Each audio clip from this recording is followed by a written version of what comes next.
اخواتي الاهلاويه، اسعد الله اوقاتكم بكل خير. آه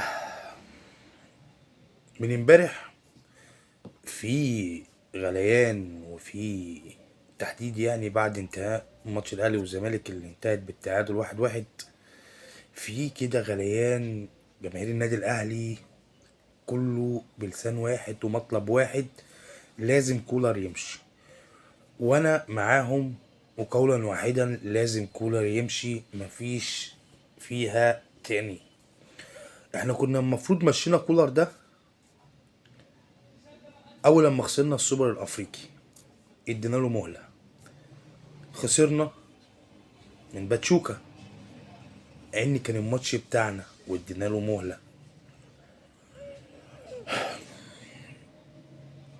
خسرنا من اورلاندو وادينا له مهله. يعني لو بصيت في البطولات كلها اللي لعب فيها، كل بطوله هتلاقي فيه كارثه. تمام. طيب، ايه تاني؟ كولر صفى لعيبه النادي الاهلي. اللعيبه دلوقتي شوفوهم امثال كهربا وعبد القادر وحمدي فتحي وعبد المنعم وديانج. الناس دي نجوم بره، نجوم بره. منهم اللي راجع حمدي فتحي ومحمد عبد المنعم ان شاء الله راجعين، واحمد عبد القادر كمان هو كمان يرجع غصب عنه. يعني مش عايزين نغلط، لان اللعيبه دي مكسره الدنيا بره، يعني مكسره الدنيا مع فرقها، سواء في الدوري القطري سواء ومحمد عبد المنعم برضه مستواه الى حد ما كويس وبيشارك. ويعني انت مشيت الناس دي، وكهربا اهو مكسر الدنيا مع الاتحاد الليبي. طب الناس دي معاك كنت انت معترض عليها ليه؟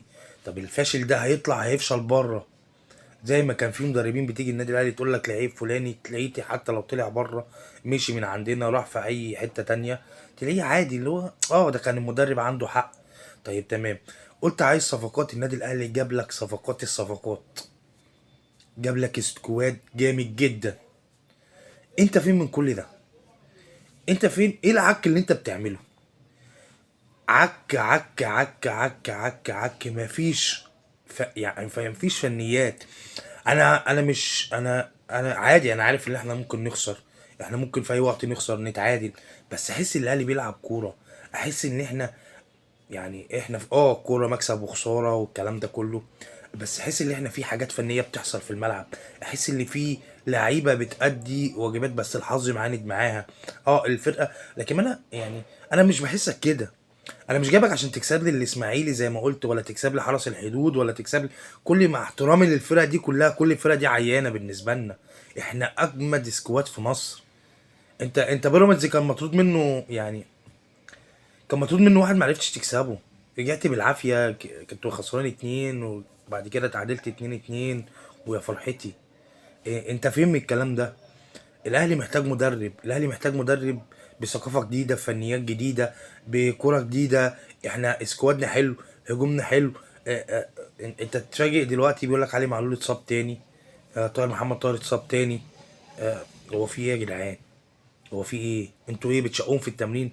طيب انت امبارح حتى كمان بعد الماتش قلت اللعيبه تروح على ملعب التتش. طب انت خدتهم ملعب التتش ليه؟ عشان يروحوا من هناك؟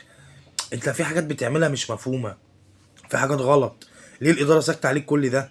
فين المسؤولين بتاع النادي الاهلي؟ فين؟ احنا من امتى بنشوف النادي الاهلي كده؟ من امتى بنشوف النادي الاهلي مدرب هو اللي بيتحكم فيه؟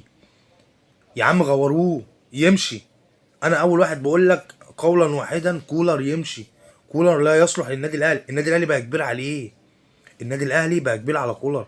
النادي الاهلي مش عارف كولر عايز من النادي الاهلي ايه.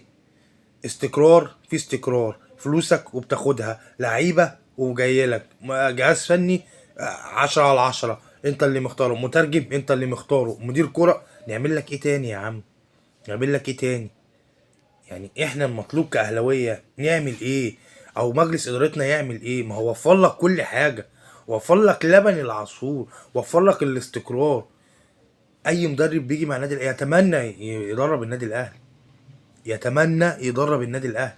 لكن انت دلوقتي يا شيخ بتخليني اتابع ماتش بيراميدز. ده انت خليتني النهارده يعني اتفرج على اخر ماتش، يعني اخر توقيت لبيراميدز كده عشان اشوفهم هيتعادلوا ولا يخسروا ولا ايه. وفي الاخر كسبوا طلائع الجيش. طب انت يعني انت هتوصلنا فين تاني؟ هتوصلنا ان احنا نعمل ايه تاني؟ كنت في الانتر كونتيننتال كنت هتكسب باتشوكا وبدلعك واسترخائك وخوفك وجبنك طلعتنا من البطولة. انا مش عارف انت عايز تعمل ايه تاني، في ايه تاني المفروض انت نوفره لك واحنا مش واخدين بالنا؟ جمهور وبيدعمك، اداره وبتدعمك، لعيبه ومعاك احلى سواد زي ما قلت لك. طب انت عايز ايه تاني؟ ارجو يعني كولر ده يمشي، قسما بالله انا عايزه يمشي. انا خلاص بقيت قسما بالله بقيت اخاف اتفرج على النادي الاهلي في اي ماتش، خايف ان احنا نتغلب او احنا نطلع بفضيحه. هيبقى شكلنا وحش جدا، هيبقى شكلنا وحش جدا جدا جدا. يا راجل ده الاعلاميين والصحفيين وجماهير الزمالك كله بيسقف لك يا كولر، كله بيقول لك ده انت اديتنا هديه، ده انت ده هم خدوا يعني ده كلهم كانوا نازلين ان انت عارفين النادي الاهلي بيقول لك ربنا يستر علينا من الماتش ده، احنا مش عايزين نروح قسما بالله. انا سمعتها حرفيا كده من ناس زملكاويه قال لك يا ريت الزمالك ما يروح، لان الاهلي كان تقيل، الاهلي كانوا خايفين من الاهلي، خايفين من حاجه اسمها النادي الاهلي في التوقيت ده بالذات. انت عايز ايه تاني؟ نعمل لك ايه يعني؟ ده انت بتلاعب فريق ملطشه من طوب الارض كله حاطط عليه، انت بتعمل ايه؟ انا مش فاهم لك، انا مش فاهم حاجه لغايه دلوقتي، ومش فاهم سكوت نادي الاهلي والاداره على المدرب ده ازاي بجد. ده كفايه عليه، ده خلص معانا نقول له شكرا يا عم، كتر خيرك على الانجازات اللي انت عملتها، انت عشرتين على 10. ده يعني احنا كان عندنا فطاحل، احنا كان عندنا فطاحل وكانوا بيلعبوا. يا عم ده جريدو يعني ده كارتيرون وصلنا قبل كده، كان بميدو جابر وواحد اسمه كوليبالي سليماني مدافع وهشام محمد، وصلنا نهائي افريقيا يا عم. يا عم انت بتدرب النادي الاهلي، اصحى يا عم كولر. لازم اداره النادي الاهلي تمشيه، ده ما ينفعش يكمل معانا تاني. احنا مش جايبينه عشان يكسبنا يكسب فرق واقعه، مش جايبين كولر عشان يكسب لنا فرق واقعه. احنا اقوى سكواد في مصر.